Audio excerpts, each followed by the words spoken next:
Semua membebek mengiyakan bahwa Natal 25 Desember itu adalah Sol Invictus, dan dahulu saya menganut itu, yang kemudian dikristenkan supaya memudahkan orang-orang penyembah berhala menjadi Kristen. Katanya, kata saya 20 tahun yang lalu juga begitu. Tatkala kemudian saya mengakses data-data kekristenan Timur, saya mendapatkan banyak data dari biara Wadi El Natrun, dari biara Saint Anthony. Baru saya ngerti itu ungkapan latah yang digetok tularkan tak henti-hentinya. Pertama begini, tidak ada satu potong pun dokumen yang mengatakan Dewa Matahari lahir 25 Desember sebelum abad keempat. Jadi pernyataan Dewa Matahari lahir 25 Desember itu zamannya Kaisar Julius Simurtan. Kenapa disebut Julius Simurtan? Kaisar Julius itu abad keempat, hidupnya dulunya seorang Kristen, lalu membalik ke agama pagan, lalu membajak kalender liturgis Natal sebagai kalender Sol Invictus. Saya ngomong begini kita nanan juga, ini data beneran. Saya akan tunjukkan satu-satu datanya supaya clear gitu loh.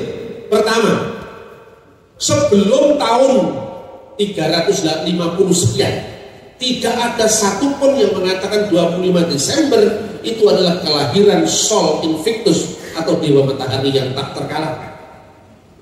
Bahkan sebelum di Barat, tahun pertama yang mengatakan bahwa Desember berkaitan dengan Saturnalia, pemujaan dewa yang berkaitan dengan titik balik musim dingin, itu baru terjadi tahun 274 Masehi, zaman Kaisar Aurelian. Bapak Ibu tidak percaya, cari mata uang Aurelian yang tertulis di situ, banyak di internet itu tertulis Pontifex Solis, penguasa sang matahari. Itu baru tahun 274 Masehi.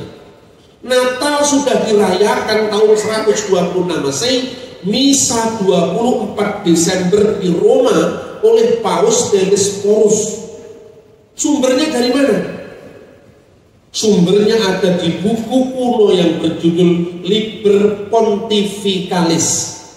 Liber Pontificalis itu adalah catatan tentang pemimpin-pemimpin gereja Roma sampai generasi ke-8. Itu tahun 126 Masehi.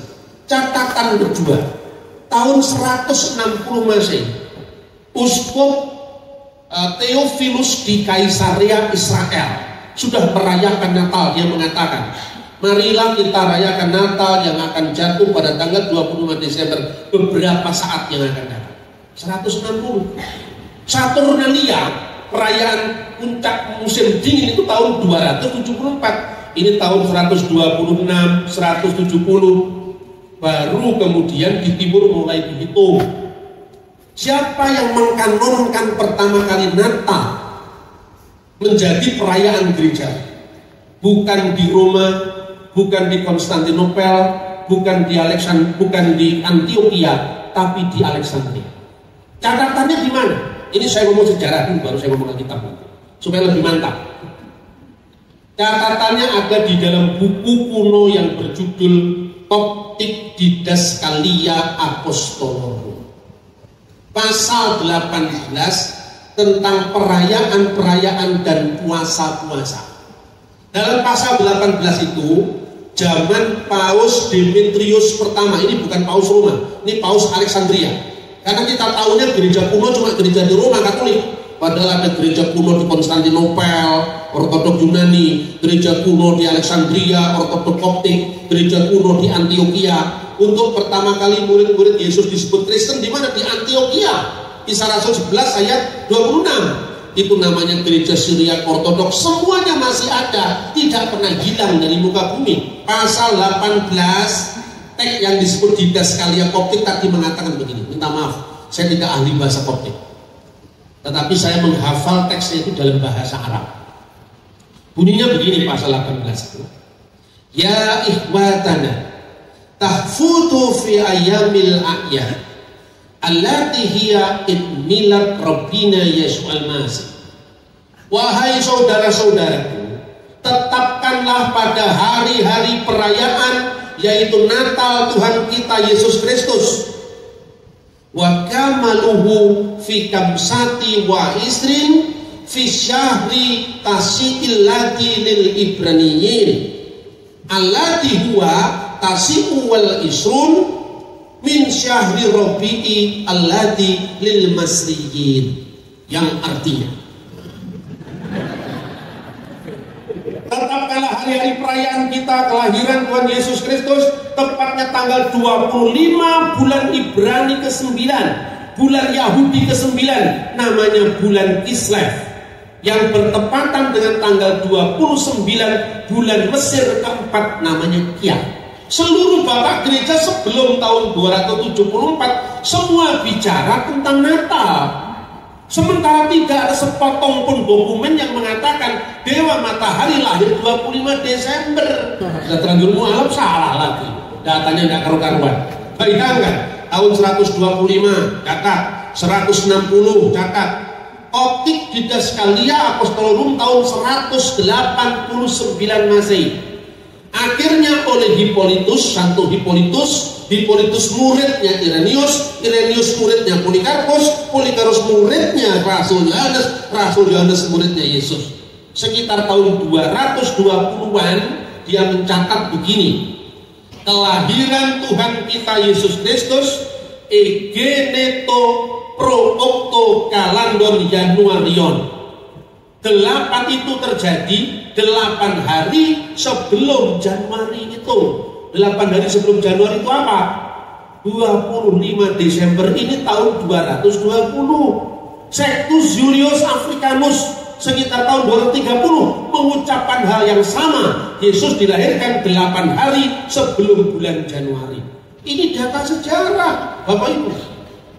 Nah, pertanyaannya sekarang, bagaimana kita bisa mudah sekali diharu-birukan oleh berita yang gaduh seperti ini, yang mengatakan tidak benar 25 Desember hari peringatan Dewa Matahari. Saya bilang, kamu tunjukkan satu dokumen saya bayar 1 juta.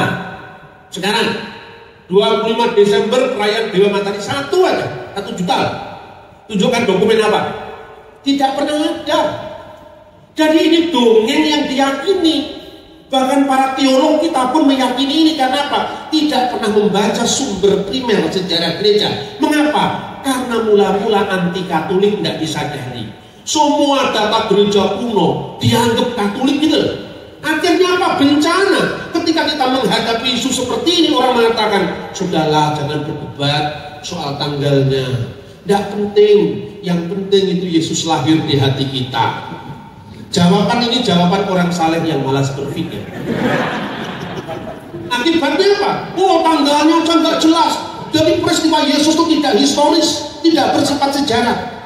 Saudara-saudara ini kebanyakan saudara-saudara. Alkitab katakan apa? Pada bulan ke-6. Ini tadi kita baca kan? Malaikat Gabriel datang kepada Bunda Maria pada tanggal berapa? Bulan ke-6. Bulan ke-6 itu bukan bulan Juni sekarang. Nah, 6 bulan setelah Zakaria mendapatkan wartaan malaikat. Itu kapan? Kan nggak ada catatnya di Alkitab, Pak. Ada, mengguara iso maca. Mengguara orang ngerti sejarah. Iya, kalau pertanyaannya harus Anda ambil terlek di mana, saya tanya. Mana ada kata Majapahit mulai mengalami kesurutan, senja, ya, mengalami kemunduran. Sirno ilang tertaning bumi. Tidak ada kata 1478 itu tidak ada. Itu di buku sejarah modern.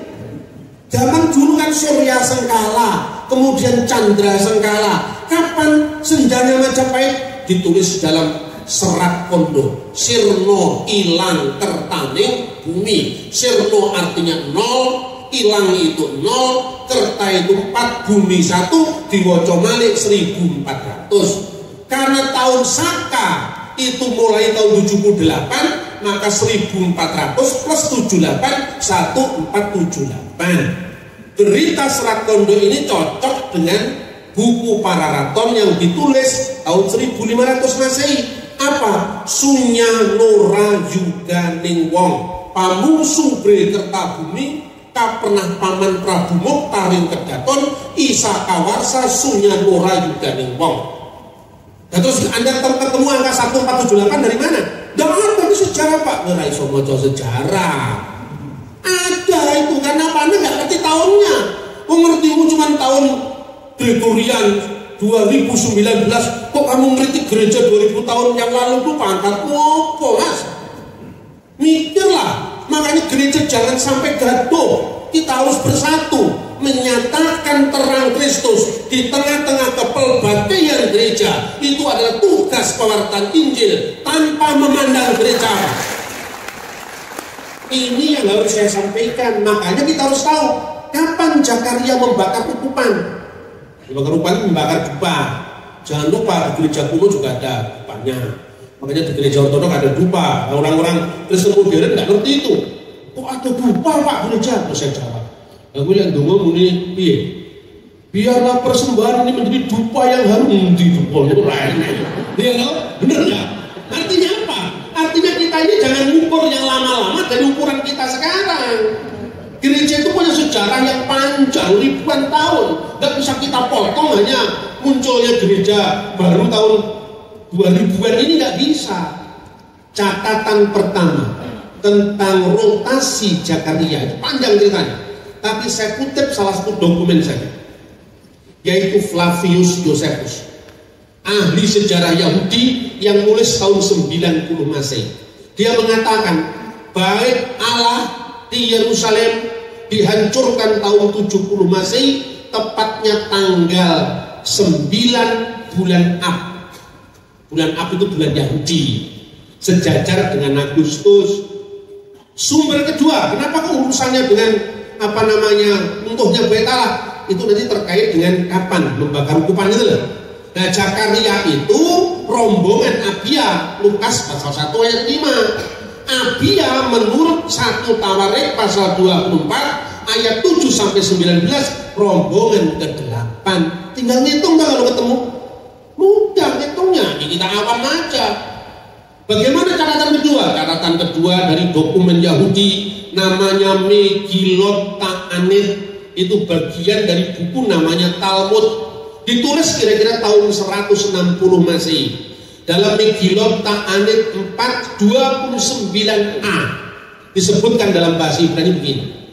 Beshe haraf Bet Hamikdas Harisona, hancurlah bait Allah pertama kali itu, ya. Ditulis kemudian Oto Bayom Eref Tisa Bi'ah, tepatnya pada saat menjelang senja. Eref itu bahasa kitanya maghrib gitu. Eref Ibrani. Eref yaitu petang hari tanggal 9 bulan Ab, Umis Mareta Sel Yehoyarib Hayeta. Dan waktu itu yang membakar ukupan adalah rombongan Yoyarib. Berarti 5 Agustus tahun 70 rombongan pertama yang membakar ukupan. Tinggal ngitung ke belakang 75 tahun. Dihitung mundur ke belakang. Kalau Agustus minggu pertama kan tanggal 5 itu 9 bulan Ab sama dengan 5 Agustus minggu pertama, rombongan pertama. Juli minggu keempat, rombongan keempat. Juli minggu ketiga, rombongan 23. Juli minggu kedua, rombongan 22, seterusnya. Nanti akan ketemu Zakaria, sang imam itu membakar ukupan di bulan Tisri. Tisri itu sama dengan bulan kita, September menurut kalender. Ini barat, ini September. Karena sebagian besar di sini dari gereja barat, saya pakai kalender barat. September, Zakaria mendapatkan berita lahirnya Yohanes Pembaptis. 6 bulan setelah Zakaria ditemui malaikat, malaikat pergi ke Nazaret ketemu dengan Maria. Lukas 1:26 tadi. 6 bulan setelah September itu apa? Oktober, November, Desember, Januari, Februari, Maret. Makanya 14 bulan Nisan Maria mendapatkan kabar gembira akan mengandung Yesus. 14 bulan Nisan itu sama dengan 25 Maret Maria menerima kabar gembira. Usia kandungan berapa bulan Bapak Ibu? 9 bulan. 9 9 bulan setelah 15 Nisan atau malam 15 Nisan. Makanya karena Yesus lahir di malam hari, makanya malam kudus, bukan siang kudus itu loh. Karena itu ada teksnya, ya toh. Malam tanggal 15 bulan Nisan jatuhnya malam 25 bulan Kislev atau malam 25 bulan Desember. Itulah dasarnya sejak tahun 189 ditentukan Koptik Didaskalia Apostolorum. Sekarang ini banyak yang namanya berita di internet. Katanya saya ini tidak percaya lagi dengan Natal 25 Desember karena ini Paus Benediktus ke-16 ngapusinnya. Ternyata apa? Ini ada web yang mencomot ucapannya Paus Benediktus ke-16, namanya webnya itu Kiblat. Lalu Kompasiana yang mengatakan Paus sendiri nggak yakin Yesus lahir 25 Desember. Yang diragukan Paus Benediktus ke-16 bukan 25 Desembernya, tapi perhitungan atau selisih perhitungan Dionysius yang sampai 5 tahun ke belakang. Gitu loh. Jadi tahunnya yang diragukan, tetapi itu historis. Saya bilang hebat. Kapan sih Natal mulai dipersoalkan? Yang mempersoalkan itu bukan tetangga sebelah, kita sendiri yang mempersoalkan. Yang pertama kali itu dengan munculnya teologi liberal. Yang pertama kali mempersoalkan Natal itu seorang teolog Jermannya namanya Paul Ernst Jablonski tahun 1743 Masehi. Zamannya Paku Buwono itu dipersoalkan. Di timur, di barat tidak pernah ada keraguan sedikit pun bahwa Yesus memang dilahirkan pada malam 25 Desember.